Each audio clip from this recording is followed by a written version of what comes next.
Hello दोस्तों।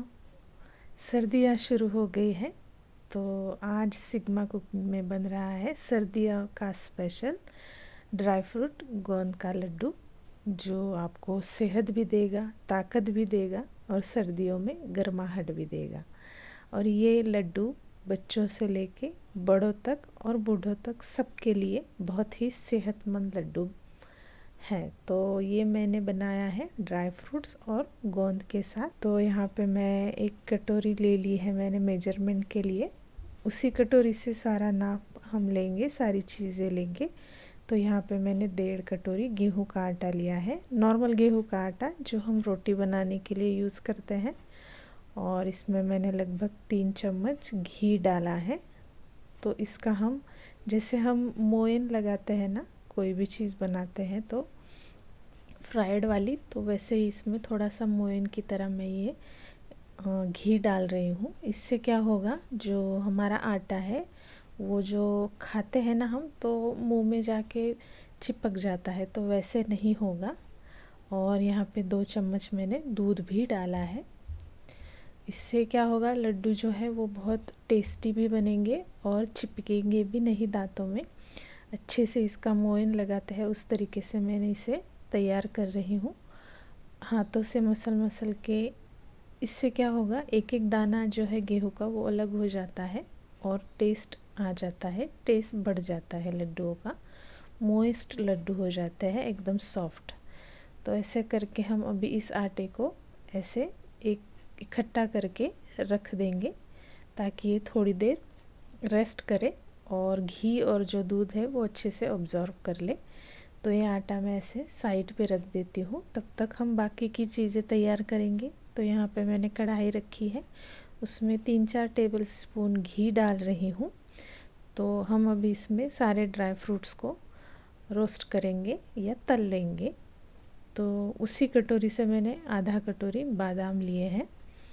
तो बादाम को रोस्ट होने में थोड़ा ज़्यादा टाइम लगता है, इसलिए सबसे पहले बादाम को हमेशा भूनना चाहिए क्योंकि वो थोड़े हार्ड होते हैं। तो अच्छे से बादाम रोस्ट हो गए हैं। अब मैं इसमें आधा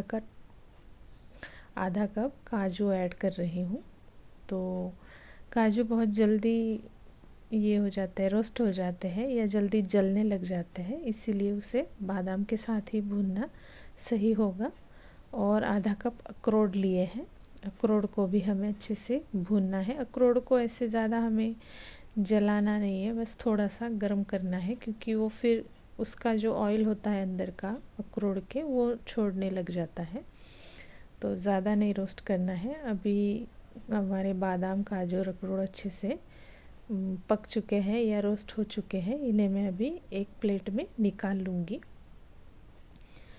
तो घी के साथ भूनने से ना ड्राई फ्रूट्स का टेस्ट बहुत बढ़िया आता है और उसका स्मेल भी बहुत अच्छा आता है, कच्चापन निकल जाता है। और यहाँ पे मैंने आधा कटोरी गोंद लिया है। तो गोंद आजकल आसानी से मार्केट्स में या मॉल्स में अवेलेबल होता है। जब हम छोटे थे तो तब बहुत मुश्किल होती थी, गोंद मिलता नहीं था। पर मुझे अच्छे से याद है कि जब हम छोटे थे तो ये नहीं मिलता था, इतने आसानी से अवेलेबल नहीं होता था।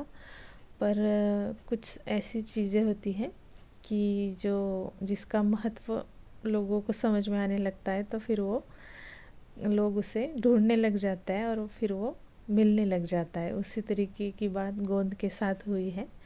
तो पहले नहीं मिलता था, अब आसानी से मिल जाता है और इसे खाना भी बहुत अच्छा होता है सेहत के लिए। इसी कटोरी से मैंने आधा कटोरी सूखा नारियल था, उसको कट करके टुकड़े में ले लिया था आधा कटोरी, उसे भी अच्छे से भून लिया है। और अभी ये जो आटा है हमारा, इसे हम अच्छे से छान लेंगे। तो इसे मैं ऐसे हाथों से एक बार फिर से मिक्स कर ले रही हूँ और एक प्लेट लूँगी और एक छलनी लूँगी इस तरीके की, और ये सारा जो आटा है हमें इसे छान लेना है। आटा हमें इसलिए छानना है क्योंकि उसमें थोड़ी सी लोइयाँ बन जाती है, क्योंकि हम उसमें घी और दूध डालते हैं ना, तो वो लोइयाँ अलग हो जाए, इसीलिए हमें आटा अच्छे से छानना होगा। तो देखिए छान लिया मैंने सारा आटा अच्छे से। और अभी हम जो ड्राई फ्रूट्स हमारे रोस्ट किए थे वो ठंडे हो चुके हैं। उन्हें हम मिक्सी में पल्स मोड पे यानी एकदम स्लो कम बंद करके शुरू करके ऐसे चला लेंगे। ज़्यादा हमें इसे पाउडर नहीं बनाना है, दरदरा ही रखना है। तो उसी परात में मैंने ड्राई फ्रूट्स को निकाल लिया है। तो देखिए अच्छे से दरदरे हो गए हैं। अगर आपको मिक्सी में नहीं चलाना है तो मेरे पास ये चॉपर है, आपके पास भी होगा, तो आप इस तरीके से इसके टुकड़े कर ले सकते हैं ड्राई फ्रूट्स के। अगर मिक्सी में नहीं चलाना है तो चॉपर में अच्छे तरीके से इसके छोटे छोटे टुकड़े हो जाते हैं। तो यहाँ पे मैंने आधा कटोरी पिस्ता लिया है। तो हम पिस्ता को भी चॉपर में ही कट कर लेंगे, क्योंकि पिस्ता सॉफ्ट होते हैं ना, तो वो जल्दी पाउडर बन जाता है मिक्सी में, इसीलिए इसे मैं चॉपर में चलाऊंगी। और इसी चॉपर में हम अभी जो हमने गोंद तल लिया था ना, उसको हम डालेंगे और चॉपर में ही उसका मोटा मोटा सा पाउडर बना लेंगे।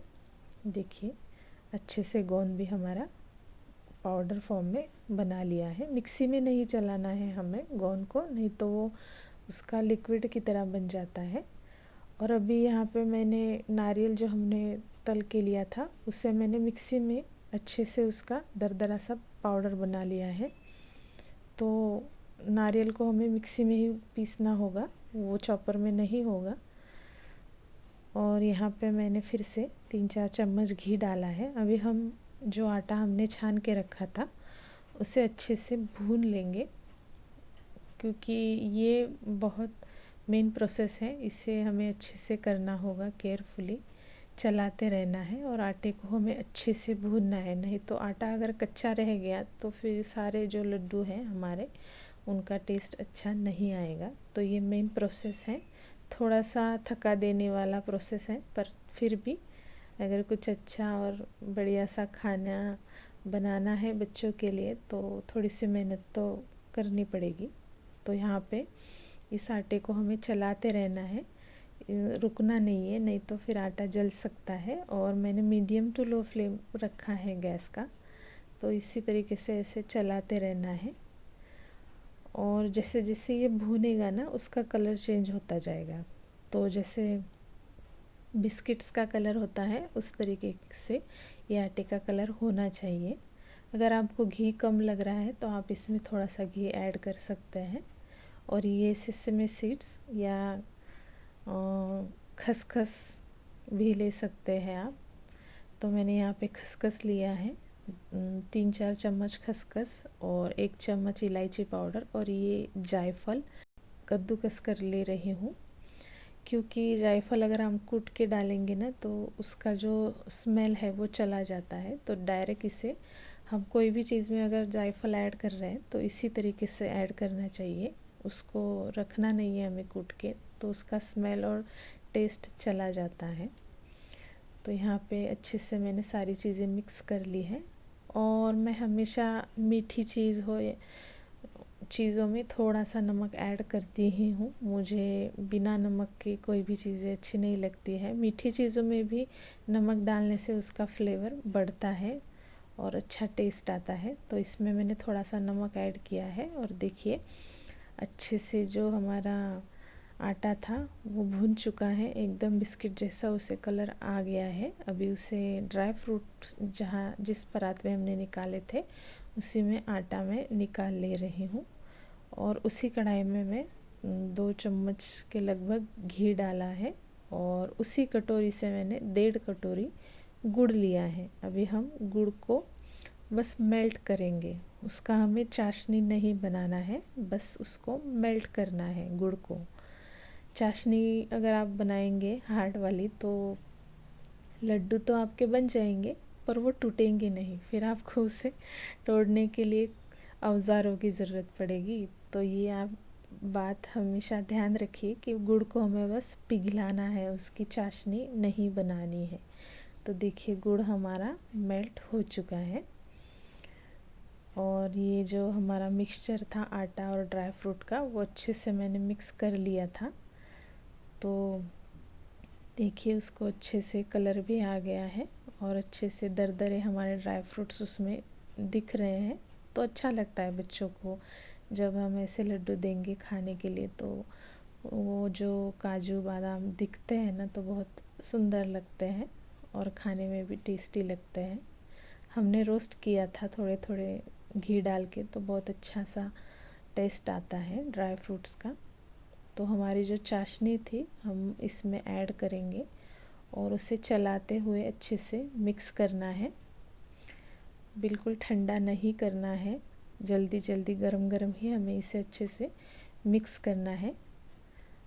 तो देखिए चम्मच से मैं अच्छी तरीके से मिक्स कर रही हूँ और थोड़ा केयरफुली हमें मिक्स करना है। देखिए थोड़ा सा चेक कर रही हूँ हाथ से, ठंडा लग रहा है थोड़ा सा, फिर भी हाथों को थोड़ा गर्म लगना चाहिए, तभी जाके लड्डू हमारे अच्छे से बनेंगे। तो मिक्स कर रही हूँ हाथों से और इसके अब हम लड्डू बना के देखते हैं। तो देखिए लड्डू बन रहे हैं। तो अभी फटाफट से हमें सारे लड्डू बना लेने होंगे, नहीं तो अगर ये ठंडा हो गया तो फिर इसे थोड़ा सा हम कढ़ाई में गर्म करके लड्डू बना सकते हैं, पर थोड़ा सा यहाँ पे हमें हाथ चलाना होगा और जल्दी जल्दी इसके लड्डू बनाने होंगे। तो देखिए एकदम सुंदर सा हमारा टेस्टी सा लड्डू बनके तैयार हो गया है। तो इसी तरीके से मैंने सारे लड्डू बना लिए, पर ये थोड़ा सा रह गया था मिक्सचर, पर वो ठंडा हो गया तो उसके लड्डू नहीं बन रहे थे, तो मैंने उसे थोड़ा सा गर्म कर लिया है और फिर उसके लड्डू बन गए। तो देखिए हमारा लड्डू बनके तैयार है, ड्राई फ्रूट और गोंद का लड्डू। तो बनाइए और बच्चों को ज़रूर खिलाइए। तो कैसी लगी ये रेसिपी मुझे कमेंट बॉक्स में ज़रूर बताइए, और ऐसे ही ट्रेडिशनल और हेल्दी रेसिपी जानने के लिए subscribe to Sigma Cooking channel. तो मिलते हैं नेक्स्ट रेसिपी के साथ, तब तक के लिए बाय बाय।